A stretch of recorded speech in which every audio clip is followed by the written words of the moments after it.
the vibe at Gilman, right, which was about mindfuck. Didn't we have a mindfuck committee? I think we had a mindfuck committee that was like explicitly to like get people out of their like ruts or whatever, like get people out of whatever modes that they were in the punk scene, right, and create something different. So I think the Yeastie Girlz, it definitely wasn't an accident that the Yeastie Girlz came out of that, right? It came out of this environment where that was encouraged.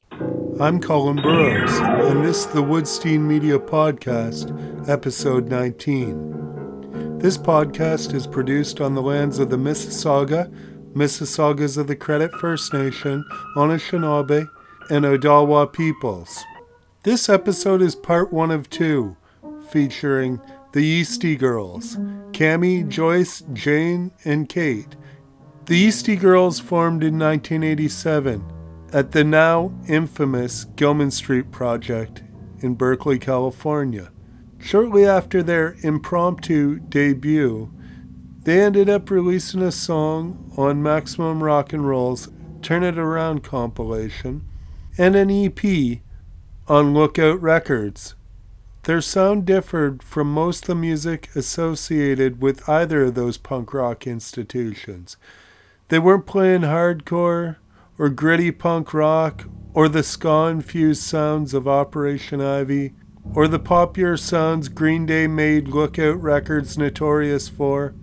There was no backing music on their record, and as they described it on the EP and at their shows, we're doing live Vaginacore, acapella rap. We're doing live Vaginacore, acapella rap. This was my first time having 4 guests on the podcast simultaneously.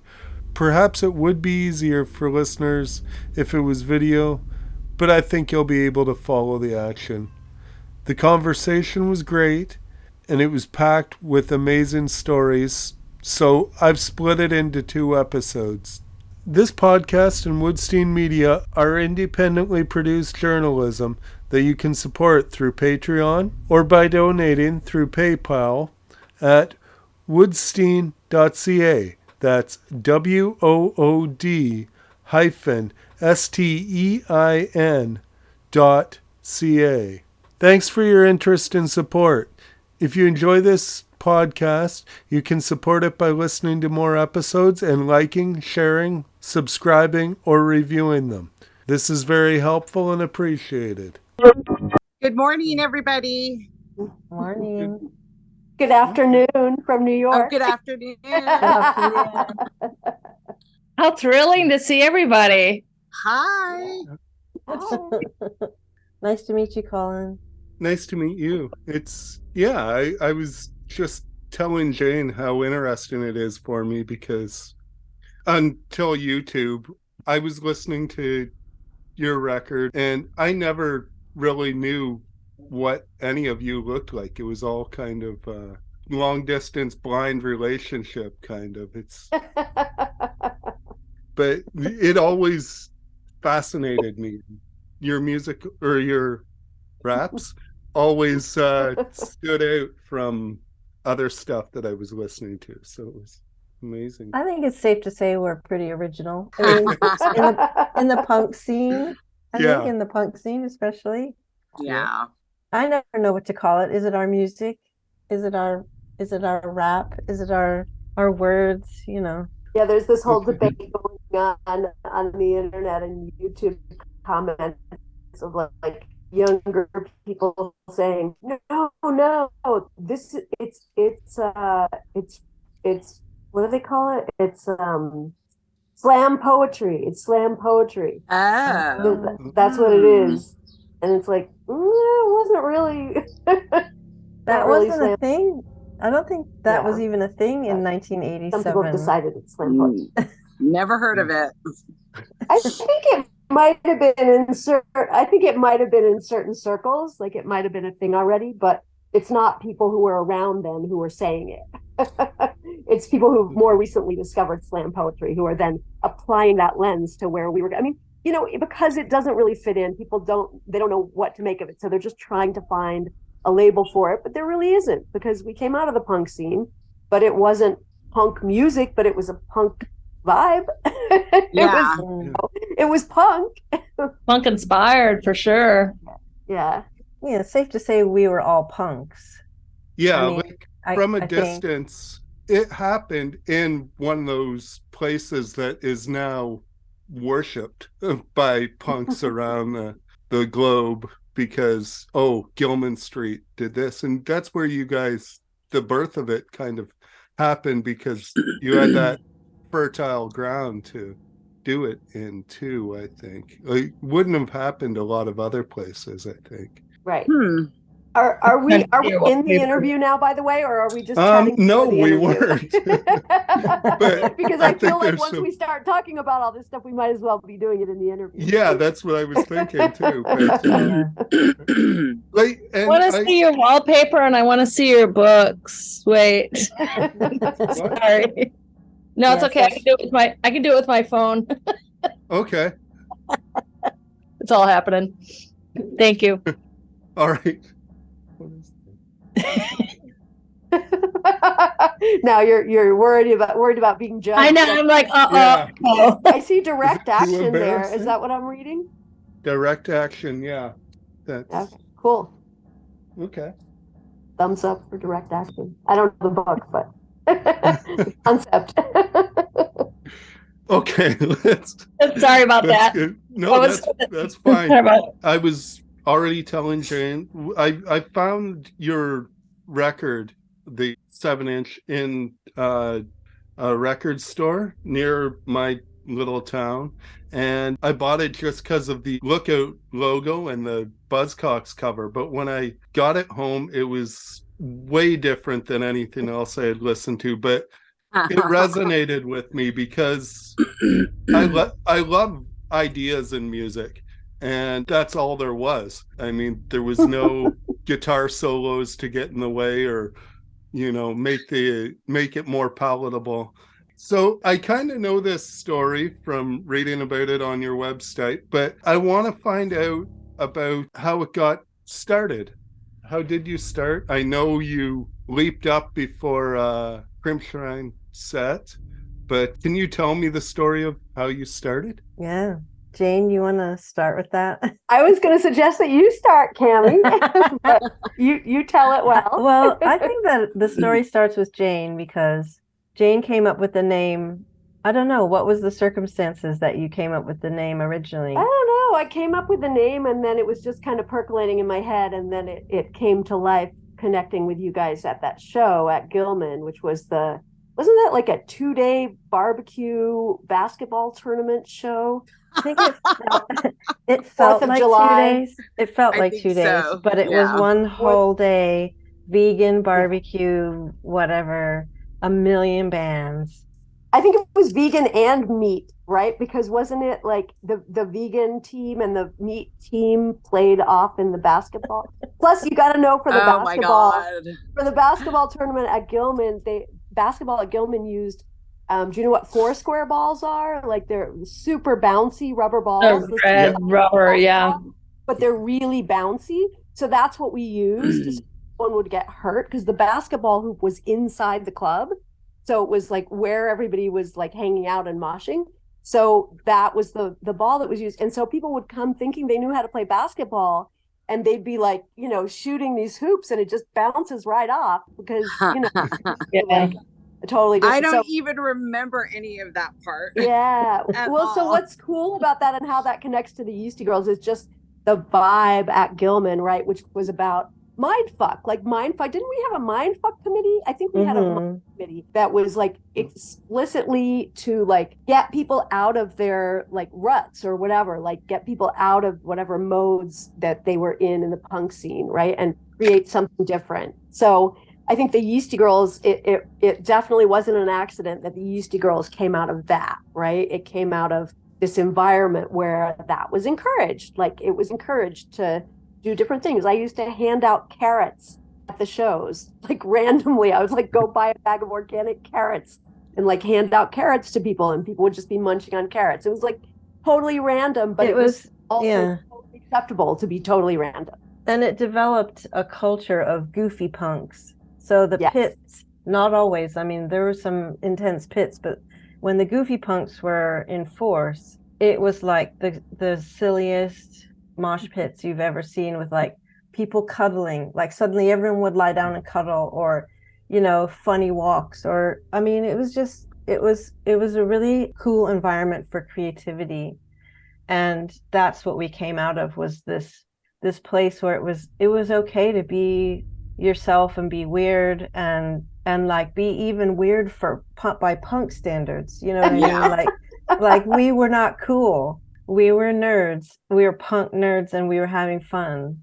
And so out of that, I think that sort of is the fertile ground for the Yeastie Girlz to happen. So Jane brings this name to this. We were all at this show, and by all I mean me, Joyce, and Jane, because Kate comes in later. And Jane and I, this is my memory, and also all of our memories are bad, but we pieced together.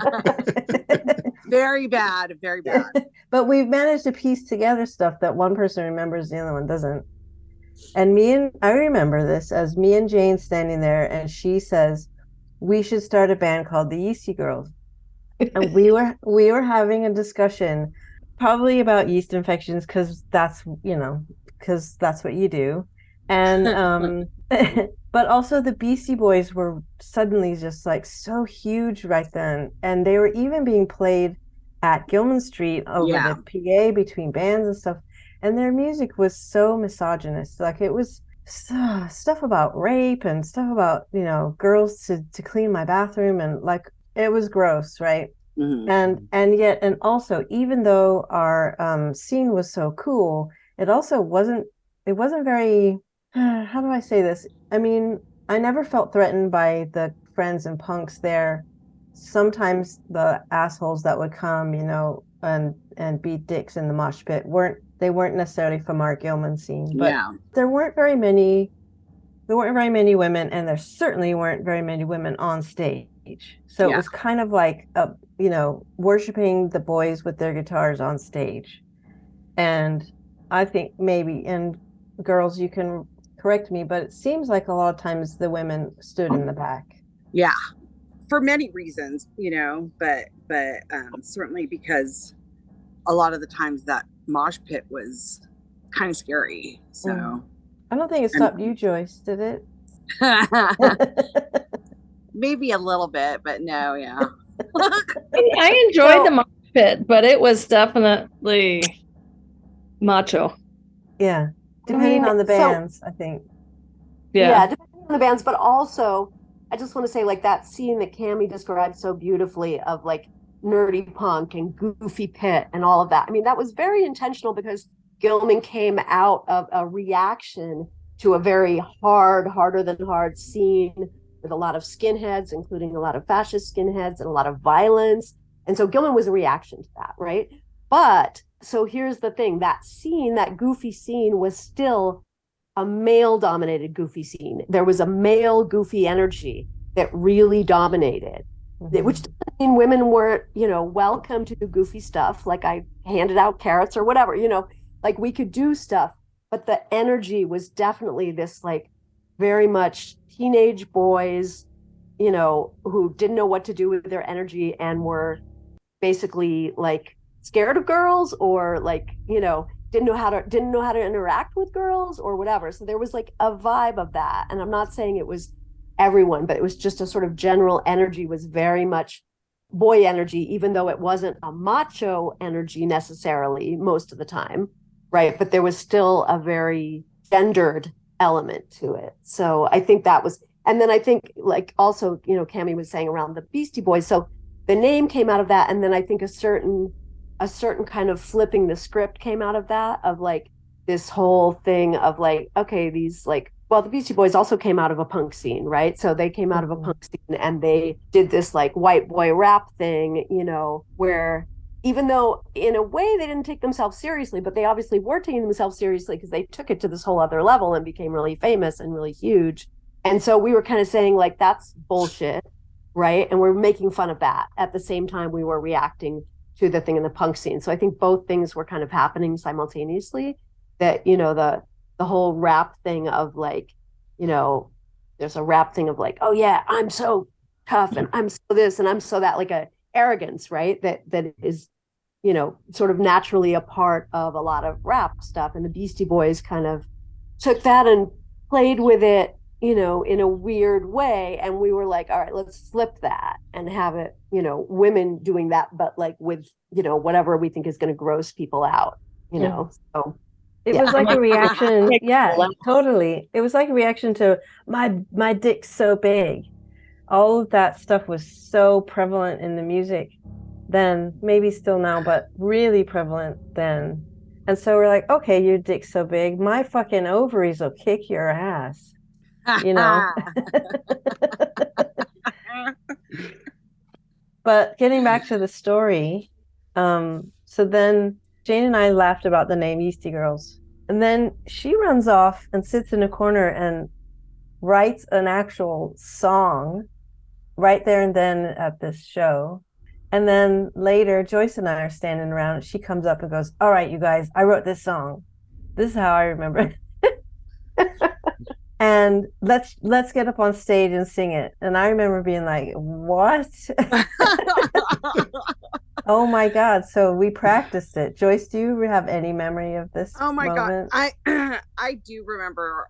I remember being terrified to get up on stage. I remember just holding that piece of paper in my hand with the lyrics, pretty much just covering my face, you know, and reading off of it as we tried to rap our new song that Jane wrote.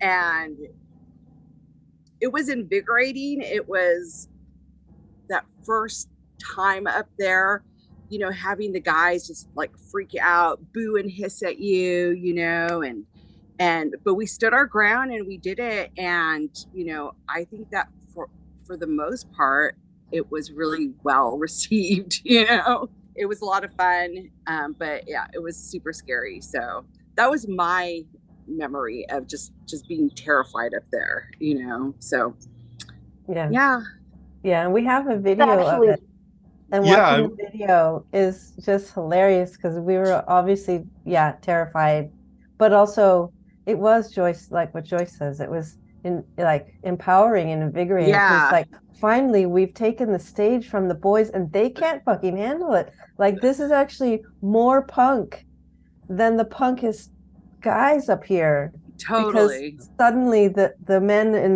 and I say men, I mean, were they men? They were like, you know, 15 years old or something. Some of them were men, but some of them were children, literally children.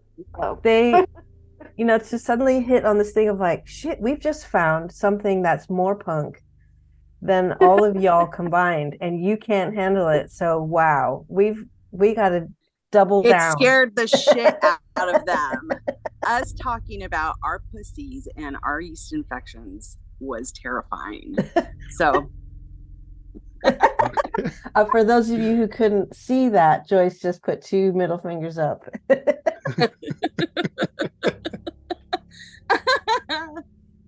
Too fun. So that's our origin story. Okay. Wow. The myth. Okay. There's a couple things right in that like you were talking about how scary it was to get up there and the reaction, and that you scared the audience in a way just because of the content of the songs. I've heard, especially on that Yeastie Girlz versus the Mentors, which I don't understand how they were playing there. I guess that's proof that it wasn't exactly what we thought it was from miles away, that they were even allowed to be playing there. I agree. So that was weird.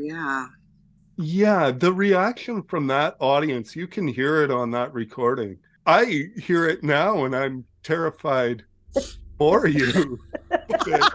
Because I know people like that. I mean, I'm not a perfect guy, but I hope to hell I was never like that. But I hear that, and yeah, was it scary at those moments? Because you seem to keep going and you stood your ground in these situations, which is fascinating. I didn't get to hear those concerts back when I was first listening to your record, but it gives me it renews my respect for you, hearing the way you handled those situations. I think this is a question. Only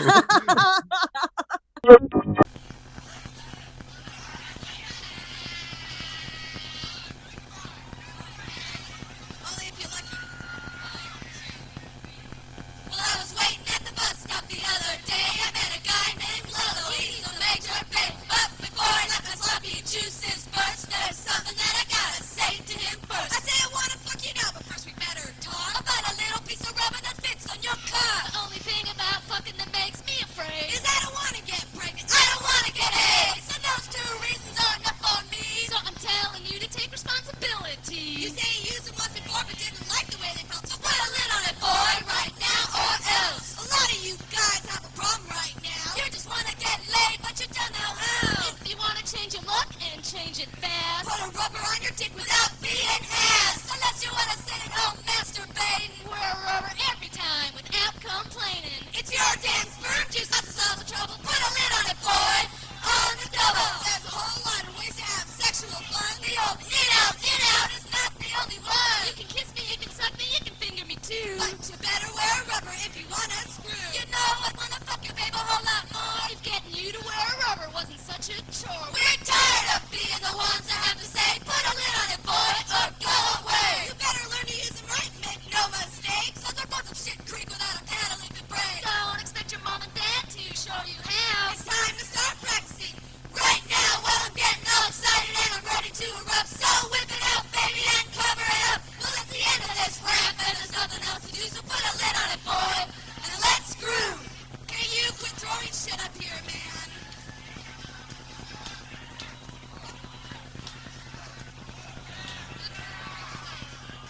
I don't know.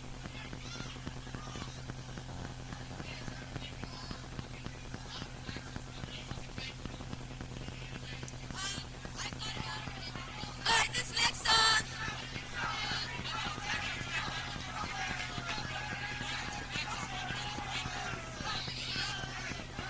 This next song is dedicated to everyone out there. And especially dedicated to the mentors.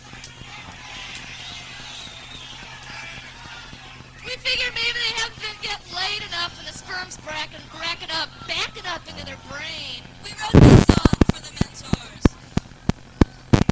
That's a lie, but it applies, you know? Hey, get the fuck off the stage unless you want to come up and sing our songs for us.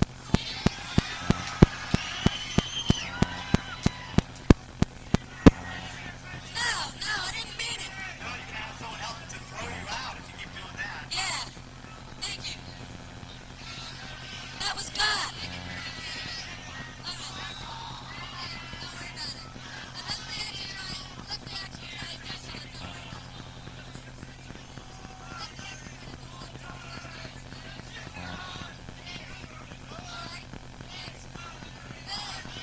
Man, you guys are drunk. Okay, this one's for you. You see him on the bus, you see him on the train. Sperm brain, yeah. Got nothing to say, everything is lame. Sperm brain, yeah. This kind of guy's lower than a worm. Sperm brain, yeah. He's got nothing inside his head but sperm. Sperm brain, yeah. Heard it all before, maybe that ain't news. Sperm brain, yeah. Oh, you can think about us getting a screw. Sperm brain, yeah. Well, you may think you're cool, you may think you're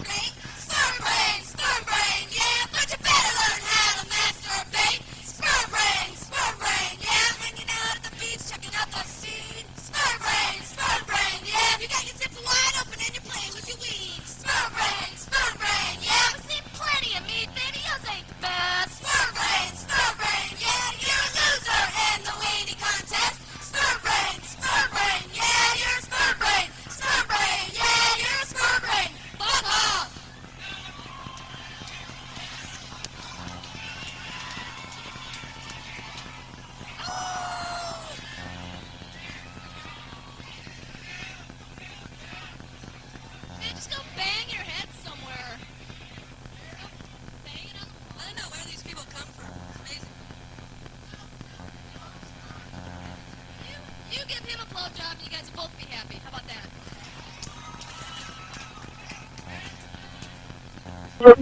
On March 2nd, 1990, the Yeastie Girlz opened for the Mentors at Gilman Street. Performing at this show, the lineup was Joyce, Kate, and Cammie. This clip captures performances of the songs Put a Lid on It and Sperm Brain, and you get a chance to hear the misogynist energy the Mentors and their fans brought to the concert that night. Yeah, we were sounded more tough like as a- nails. That when I listen back, we were tough as nails that show. Yeah. There was also that Gigi Allen show that was confusing that existed as well. At Gilman? Hmm. I remember that. Yeah. Yeah. Oh, But I think there was something about the unity of it was always three of us or two of us, but there was a lot of strength in that. Absolutely. I was going to say that I felt like we, and not just between the three of us, but we had our, you know, following, I guess, you know, our friends and people that believed in us and what we were doing. And so you always kind of felt like we had a community behind us. We had like our friends, you know, so it wasn't just the three of us standing there, but it was the people that believed in us that were standing with us too. So, so to stand up against somebody like El Duce, you know, El douchebag, sorry. Joyce, we need to tell your story about what happened. I should put that Well, on the website. I was going to bring it up, you know, it was funny, you know, so there, you know, I felt personally, you know, confident and safe. But, you know, fast forward a few years and I ran into him at a bar that we used to go to. He was a total drunk dick, you know, and basically just hated me and threw a beer bottle at my face and chipped my tooth. So after, yeah, it was pretty gnarly, but I mean, it just solidified what a complete and total terrorist he was, you know. So I can't stand, I mean, he's gone now, but he's a piece of shit. Did he remember you as a Yeastie Girl then when he threw that at you? I believe that's what it was. Yeah. So, you know. Wow. Yeah. Oh well. Wow. And sorry that happened to you. That's Yeah. But I mean, that would be one of the more extreme things that have happened. You know, I mean, they used to happen at shows out in Germany when Kate and I and Cammie and I would go and do a few shows here and there. There were some really aggressive punks that just didn't get it. And I think also the language barrier, but you know, all they saw was just a couple of women telling them that, you know, that they were pieces of shit and or to grab onto their vaginas. Yeah. And but also the freedom that we were espousing, you know, as it were, of being who we unfettered who we were. Yeah. Because there was definitely the language barrier. But yeah, so anyway, I mean, you know, there was several times where you had to defend yourself physically, you know, from some of these guys. I think there was a lot of what I remember was being on stage and looking down and seeing young women or girls or female seeming characters that the look in their eyes, then you could tell they couldn't believe what we were doing. You couldn't believe what we were saying. And I had the feeling that they were never going to be the same again. And we had given them this thing that they could hold. Empowerment. Yeah. And that loop then was so strong that you're like, okay, you know, maybe there's some unfortunate individual over here saying or doing this, but that was extraordinary. So I think especially You Suck, I think was really helpful and empowering. Like I hear stories from people now saying, oh my God, that song gave me license to, Yeah. you know, gave me the strength to turn around to my sexual partner and go, okay, hang on a sec. You know, Yeah. I've been sucking your dick all this time. Now it's your turn to go down on me. And like, that was radical. That was, maybe even it's still radical. So, you know, well, there's Probably. a lot more women singing stuff like that now. So Yeah. we were definitely groundbreakers in that regard, I think. Okay. 100%. I missed all of the shows like with the you're describing with the aggression, but just in terms of what you just said, Cammie, yeah, I think also just it's different now, right? But like at that moment that we emerged, it really was taboo, even just for women among themselves, to talk about periods. And I mean, even just like basic stuff that is not taboo anymore. Like, you know, now there's like whole campaigns at universities to stock menstrual products in the bathrooms for free. That did not exist. Like people were not, you know, everything was secret. You were like, Oh, for sure. Yeah. or whatever. Oh You my know, God. I mean, it was like, it was a very like, I don't know if it was because of the Reagan era or what, but there was like this whole puritanical thing in the 80s, and it was just not done to talk about bodily functions, and especially female bodily functions. And so I think that was also just very like, I mean, it was shocking to people, but it definitely like broke down some barriers around that for people. Yeah. Yeah. And I don't think it was just the Reagan era. Because I think that was more international, because even where I was growing up, I've heard stories from friends that are similar to that. They can relate to that. And Yeah, I just don't know politically if it was because I feel like in the 70s, you know, there was this whole movement for women to learn about their bodies. You know, there was the book Our Bodies Ourselves, you know, the late 60s and the early 70s. Like there was a movement, and then the late 70s, you know, the feminine, like there was a lot going on around that. But I feel like it clamped down in the early 80s at some point. And so, you know, which is not to say that it, you know, not to say that the movement in the 70s was perfect, but I feel like because, for example, when we started doing our Yeastie Girlz thing, we met this woman who she was the one who actually interviewed us for Maximum Rock and Roll, who had been a sort of feminist sex educator in the 70s, going around to schools wearing a giant vagina vulva costume, right? And teaching kids like where all the parts were. Like that would not have happened in the 80s. And she wasn't doing it in the 80s. She had done it in the 70s. And now her vagina costume was unused. So she gave it to us. And Joyce wore it on stage, and we did a whole thing around it. But like, you know, I feel like there was a sort, you know, things, I think sometimes people think that, you know, political movements, it's all just like this sort of progressive trajectory, and it comes in waves, you know, and I think it there really was does. a movement in the 70s, and then there was a kind of puritanical clamp down in the 80s. Whether it had to do with Reagan or not, I don't know. Maybe Reagan was a product of that puritanical clamp down. I don't know. But, yeah. you know, I think that the 80s was like a particular time for that. Yeah. And I'll kind of walk back part of what I said there, because a lot of what happens like with your politics does splash over and affect our politics here. So it wasn't exactly Sorry about Reagan wasn't. Yeah, exactly. Whether it's north or south, it's well, I was just going to talk about the Alex Bennett thing for a sec, about how we couldn't say Tampax, and then it went to finger. We couldn't say finger. And he was scared about his ratings. He was scared that the sponsors would stop supporting. We did this radio show, like it was like very popular. I don't know if it was AM radio, but no, it was an FM rock station, I think. And he had the morning show, but he also he wanted to have us on. He had 4 non-blondes on that day as well, I think.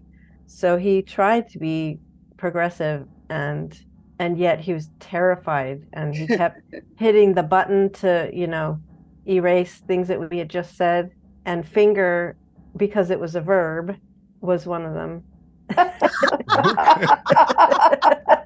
And of course we were like vaguely clueless. We were like, really? You can't say, you know, really? And he's like mad hitting the button. Yeah, can't say like, tampon. It was like tampon could it could be, a product for sale, but it couldn't be something that Cammie was using as a tambone.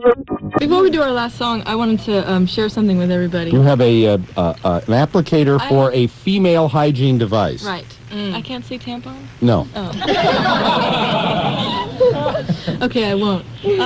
Well, a while back, it's kind of a long story, but before a show one time I was just kind of playing with one of these. I can't say that? I can't say that? You already did. Oh, okay. So. I was playing with the tampon, and it So occurred we to me... snuck around it. Just Right. let it lie. We got it out. Okay. Okay. It occurred to me that it's possible to play one of these. So I'm gonna play a little song for you. It's an old Black Sabbath song. It's called Iron Man. This is also educational too, because here's something else you can do with these things besides what you thought you could do with them. That's right. And all you have to do is stick one of your fingers in the bottom. You have to use the cardboard kind. The big kind too. The big kind. Get the missile size. Right. Stick your finger in the smaller end and blow in the top end as though it were By the way, in New Jersey, the number is 555-7272. It's contestants number 3. Okay. As though it were like a bottle or a flute. Okay. Okay. So that's what it sounds like. And now let me give this a try here.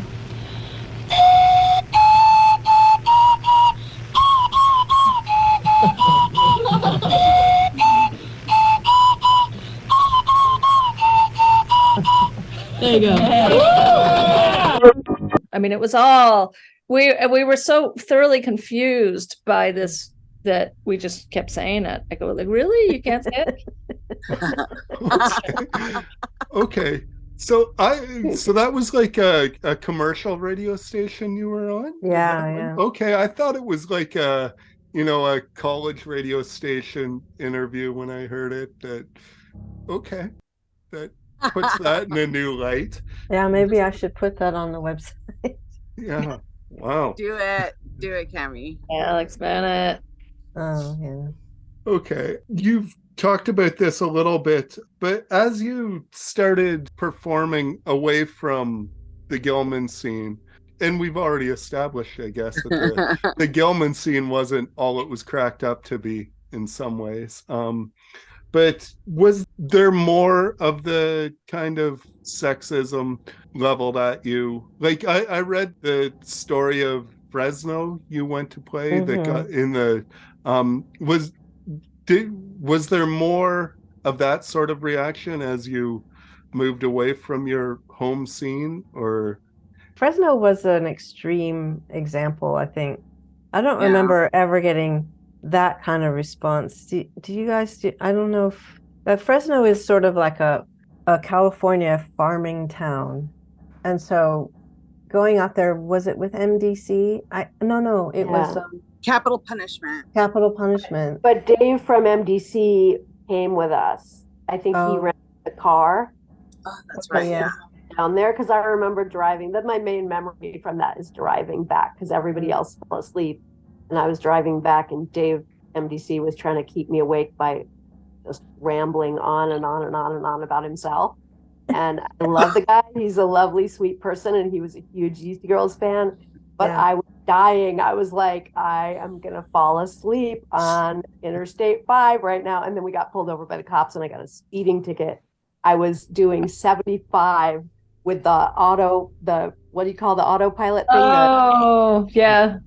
75, and I got a speeding ticket. Anyway, that's hilarious. My memory. It has nothing to do with anything that happened at the show. But I just wanted to say that we didn't actually, I mean, except for Cammie and Joyce and Kate in various combinations doing stuff in Europe, like these little tours in Europe, we didn't do we didn't do a national tour of the Yeastie Girlz. So it's not like there's a huge body of shows within the US to kind of compare to Gilman Street, right? It was like a few scattered shows. There wasn't like a tour, except for, like I said, the ones in Europe. So which then was different, because then there was the language barrier, and there's, all kinds of stuff with that. Yeah, we played a lot of shows in the Bay Area, which is a bubble, really. It's not Fresno, and I think that we were pretty well received. So we should probably say to the people who don't know about what happened in Fresno, it was a lot of angry men I'd say. And they were there for the punk rock, and we get up on stage and they just could not handle it, and they were throwing stuff at us. It was the day that I learned how to play music on a tampon applicator, so of course I brought that out and I was throwing tampons at people, and man, they just were angry men. We should have been like, you know how in the, this is so stupid, but in the Blues Brothers movie where they're playing behind a like chicken wire. That's what we should have been doing, playing behind chicken wire. And then we played a show at the Julia Morgan Theater, which is, I mean, that was probably the most mature audience we've ever played to. Like, and they're all sitting in seats. Yeah. And we opened for Jello Biafra doing spoken word. So it was all people who'd come there to hear Jello talk about himself, you know, and that was like the most well-behaved show probably ever. It was the polite claps. or the so how did they get here? Bravo. That's another side. There's not always, I don't listen to all your live stuff and go, wow, that was terrifying. Sometimes the interaction with the audience is amazing. I read one of you said it was kind of like doing comedy, and that sort of interaction, as opposed to the almost violent reaction that you sometimes got. There's also a lot of camaraderie with you and the audience. Oh, for sure. And especially at Gilman, but I mean, yeah, in other places as well.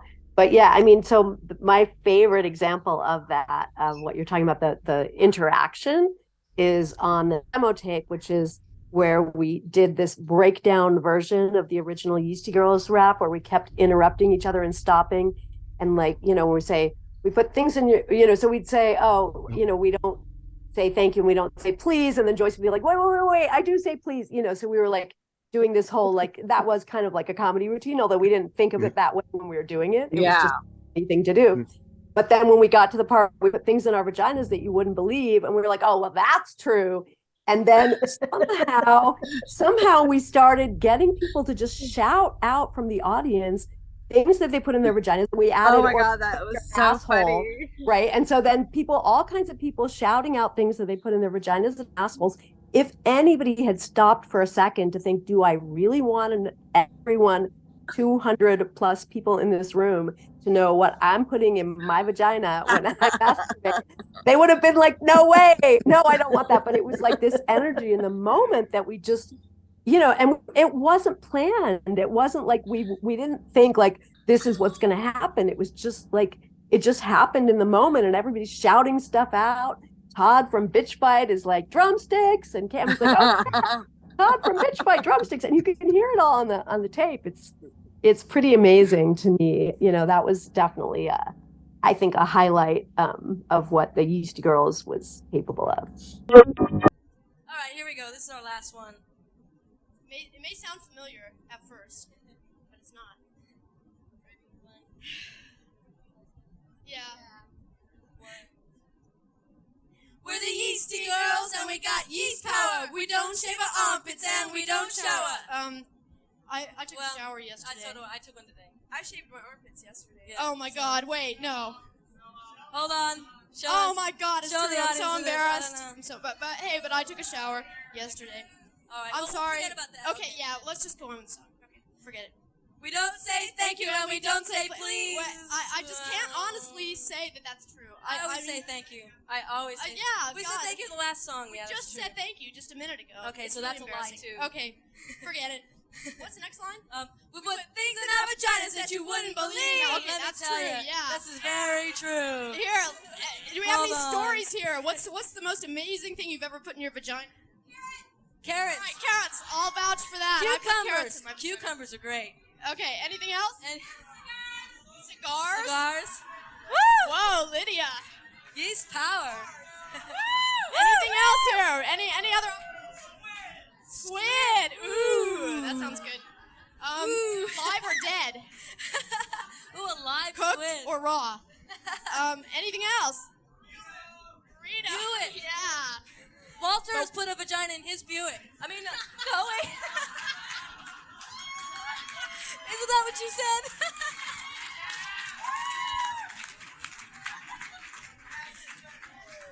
I mean, never mind. Anybody else have any good stories about things you put in your vaginas? Come on, out with it. It's time to tell the truth. Does anybody put anything really, really amazing in your vagina? The phone. Phone, yeah. How about a stick shift? You ever be sitting in your car waiting for somebody for hours, eyeing your stick shift like, ooh, yeah. Well, okay, I've done that. We've all done that. That's nothing.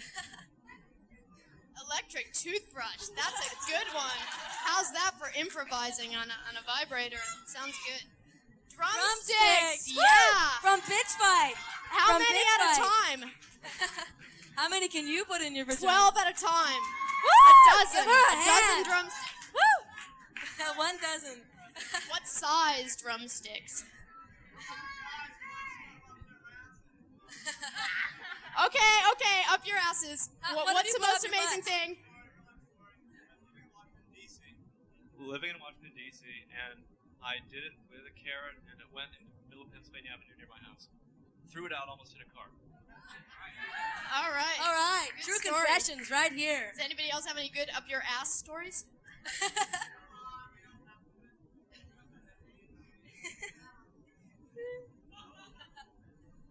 Nobody's gonna admit it, you know? What is this? We're not your babies and we're not your dolls, and we don't give a shit about your blue balls. Don't care about your biceps, don't care about your dick, and when you open up your mouth, you make us all feel sick. We're the Yeastie Girlz, and we got yeast infections. Our yeast is I've so got tough, one. we don't need contraception. Wait a minute. I wish that was true.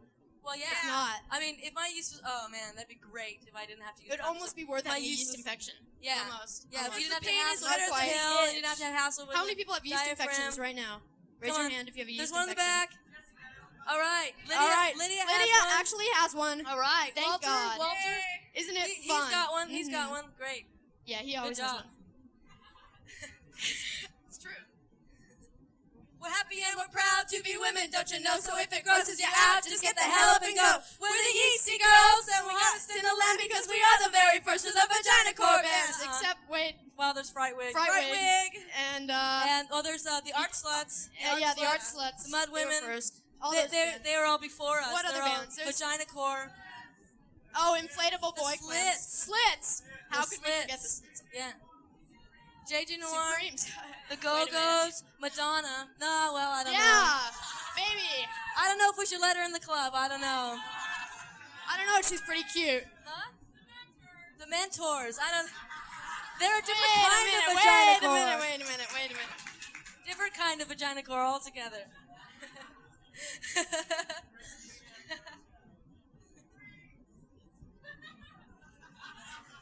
Yeah, Supremes. The They Supremes were, go way back. Yeah. Okay.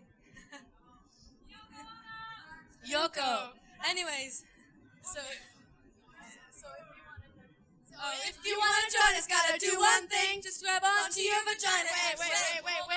It's Wait, not you have one not thing. one thing. You have to grab onto your three. vagina Yeah. and shout and sing. Okay, just grab onto your vagina. Oh, Wait, we're wait, done. no. No. If you want to join us, gotta do three things. Grab onto your vagina and shout and sing. Yeast! No. Wait, yeah, what are we talking about? We don't like yeast infections. What is this yeast No, power? vagina power. Vagina power. Okay. Okay. Vagina power! Vagina power! Thank you. Oh, I said thank you.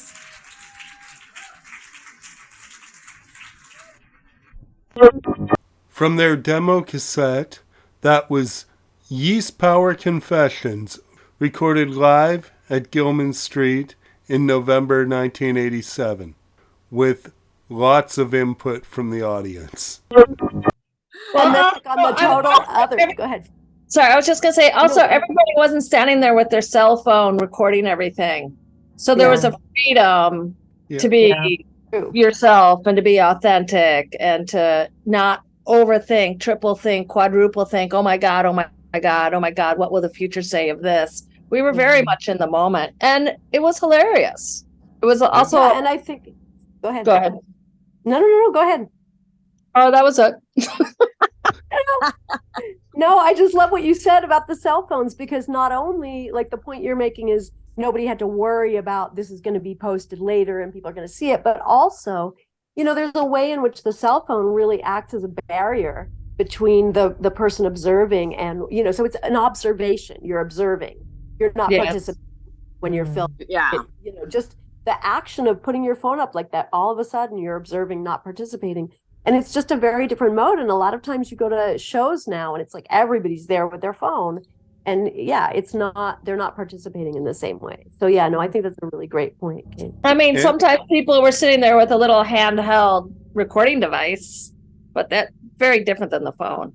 And the way that the phones, like Jane said, when people were yelling out what they put in their vaginas or assholes, they were worried about, or weren't worried about, the 200 people in the room. But when you add in the phones, it can become thousands or millions of people that you have to worry about knowing what you put in your vagina or asshole. Yeah, and that was a freedom we had then that we didn't even know that we weren't always going to have, you know. Yep. Yeah. And then on the total opposite spectrum of Yeastie Girlz, like, audience interaction, we had the incident where we did the rubber ducky thing where Joyce sang the rubber ducky song, and Cammie and I were pretending to hump actual little rubber duckies on stage, and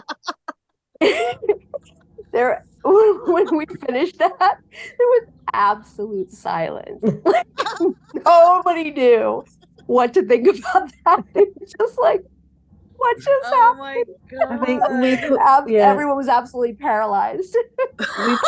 we pushed a new boundary that day, didn't we? Poor rubber duckies. I think, Jane, your performance of that was very realistic, and I think people were standing there going, "Did she just come?" No, I did not. But yes, that's what I heard later, was people were a little confused by that. Like, no, it's a performance. So we were fully clothed also, by the way. We did not remove any clothing. I think it was also the juxtaposition of something very childhood related. I know, right? That freaked people out. Yeah. Right? Which is, you know, it wasn't about, but it, you know, it was the farthest thing from anything predatory, right? There was nothing predatory. There's nothing predatory about kids exploring their sexuality, you know, on their own. And, you know, there's like nothing weird or predatory about that, but people get freaked out, you know. 100%. Oh my God. We had some big ovaries. I'll just say we were pretty brave. Definitely. The audacity.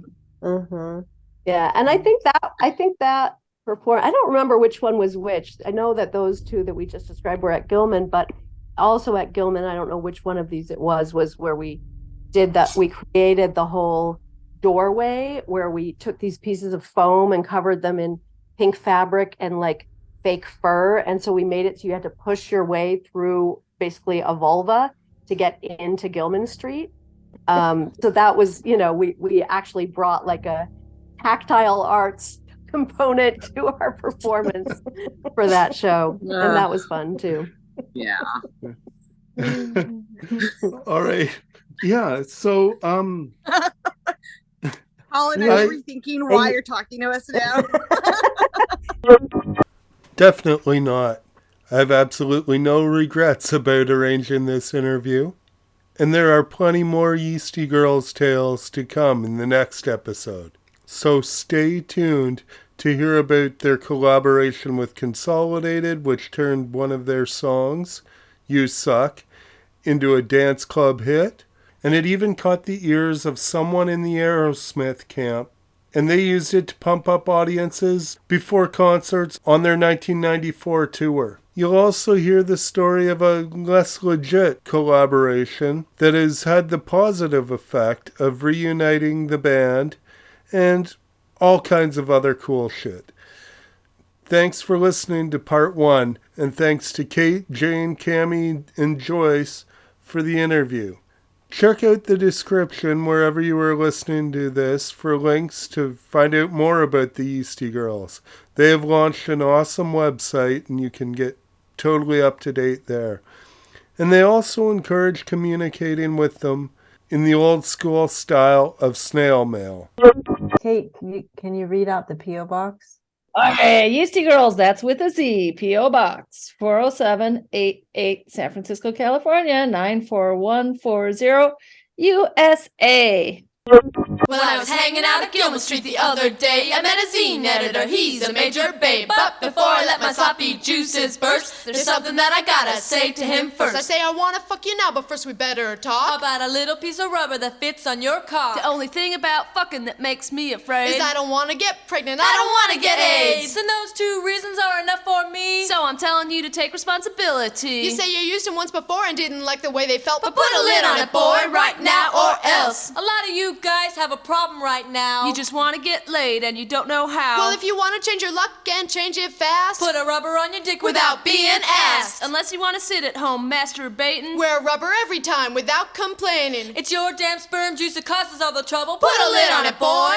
On the double. There's a whole lot of ways to have sexual fun. The old in out is not the only one. You can kiss me, you can suck me, you can finger me too. But you better wear rubber if you want to screw. You know I'd want to fuck you, babe, a whole lot more. If getting you to wear rubber wasn't such a chore. We're tired of being the ones who have to say, put a lid on it, boy, or go away. You better learn to use them right, make no mistakes. Cause they're both up shit creek without a paddle if it breaks. Don't expect your mom and dad to show you how. Yeah, it's time to start practicing right now. I'm getting all excited and you're ready to erupt. So whip it out, baby, and cover it up. Well, it's the end of this rap and there's nothing else to do. So put a lid on it, boy, and let's screw. That was Put a Lid on It from the Overreaction 7-inch, released on Lookout Records in 1988. Visit woodstein.ca, that's WOOD-STEIN.ca. You can support this podcast by becoming a patron at patreon.com/Colin Burrows. Like, share, comment, follow, and support Woodstein Media and this podcast, and have a wonderful day. Check out the next episode for part 2 of the Yeastie Girlz interview.